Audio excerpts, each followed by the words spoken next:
Nicholas, it's lovely to meet you. It's lovely to meet you too. And I am bringing you a gift from my hometown of Manchester. It's called a Manchester Tart. Oh, that's beautiful. And I'm afraid I've been travelling up on the train. It's got a bit warm. So kind of you. To the Cage. Good luck with knowing. That is so sweet. Thank you. Manchester, yes. Manchester. Are you aware of Manchester? Well, once upon a time, I was in love with a girl from Manchester. Were you? Yes. Does that meet by any chance? No, but that no, that's not outside the range of possibility. But don't make me blush. Just gave me a cake. Sorry, I thought you might like it. A gift you've been having interviews all morning. Thought you might like it. Well, it's the fastest way to a man's heart. But anyway, yeah, her name was Joanne Russell. Really? She was from Manchester, England. Yeah. Ah, maybe we should track it down for you. Well, the film was absolutely incredible. I really, really enjoyed it. Thank you. Almost feel really unnerved, though, from it. It's scary. It is. When you read the script for the first time, what were your thoughts after? I felt it was the right movie for me right now.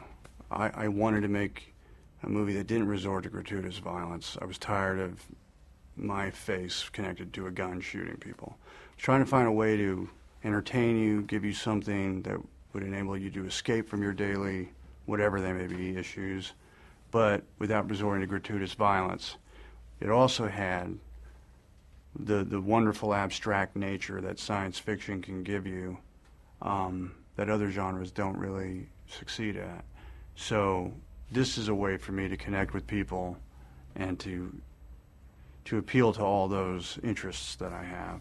On top of that, it had this very poignant father-son relationship that was important to me because I had been in that situation. I had been a single father. It's not easy in California when you're a single father because there's a lot of gender bias. So I wanted to make a movie that showed that dynamic, that family dynamic can work for those of us who may find themselves in that situation.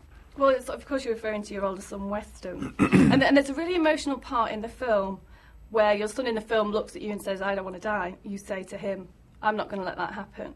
Did you put that in the script yourself from your own personal life in growing up with your own son, Weston? Yes. Is that true? Yeah, but I'm not going to go into detail as to what that day was. That's his private business. So that was a memory that went right into the movie. And I suppose from that you draw on your emotions from that. Was that a big part for you through the film as an actor? Because you make everything so believable, and it's almost like, have you had something in every aspect of your life to take into every film? It's important to me that when I get a script that I feel I can play the part, that I have the life experience, the emotional resources, or the imagination to play the part. And so yes, that would be correct. And the film was shot in Melbourne. Yes. And the plane crash scene, it just looked absolutely amazing. Was that done in one shot? It looked like it was done in one shot. It was done in one shot. The airplane was a computer image, but the shot of me running through and trying to help these people was all done in one, and they were real stunt people who were lit on fire. It's a bit dangerous. Yeah, well, it was a lot of pressure because I took it personally that if something happened, it was my fault. So we had to go back to the beginning if there was a mistake, and then we'd light these people on fire again. So my point is, when you see the movie, you will see me actually being totally terrified. You're not acting, you really are terrified. No, yeah. Is it true you also ate lots of ants whilst you were in Australia? I didn't eat lots of them. I ate one. One ant? Yes, some people I was with ate more. I was up in the northern part of Kakadu, and the Aboriginals have been doing it for a long time. They're these green ants. They're quite beautiful, and they taste like sweet tarts, but that's part of the culture.